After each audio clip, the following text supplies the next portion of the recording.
If you're happy and you've checked both sides, now it's time to remove the waste yarn. And if you've been fortunate and not split any plies, you should be able to ease the waste yarn out stitch by stitch.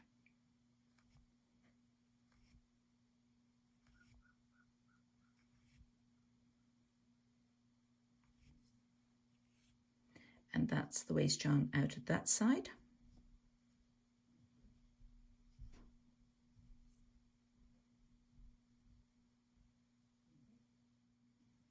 That one's a bit tangled up. I'm going to start at the other end.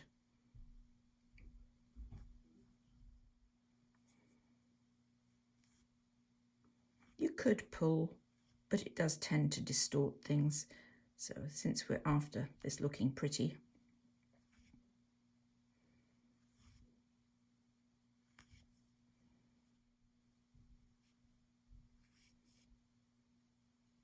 there we go.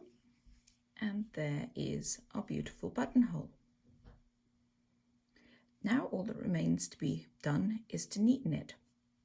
Now have a look at it, because you can see the structure unites the two layers of fabric on both sides. And if you felt that it wasn't neat enough or tight enough, you can ease through the slack around the buttonhole to tension it the way you'd like. Don't over tighten. It looks really bad if these are pulled too tight. And you do need to experiment with the kind of yarn you're going to use. I very often use the same yarn as the garment, but you might want to experiment. Now, before we sew this band down and finish it completely, we obviously have to do something with these two ends. And I like to actually use knots, because we never want to go inside this button band again. We never want to deal with it again. And I unply the yarns on both sides. So there are both of my yarns unplied. And something I forgot to mention, but if you felt you wanted to go round a second time, you can actually play follow my leader and sew round a second time. I've never actually done it, but there's nothing to stop you doing it, perhaps if you were using a finer yarn than the original. But now that I've unplied my two yarns, I'm going to take one ply from each of them, make them into an overhand knot, which is a permanent sort of knot, and slide the knot right up close to the work. And I'll do that with each pair of yarn tails.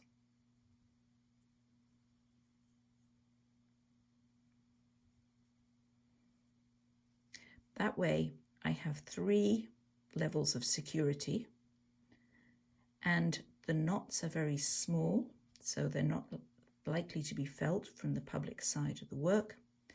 And 3 different things would have to come undone to have that buttonhole come undone new. I've never had a problem.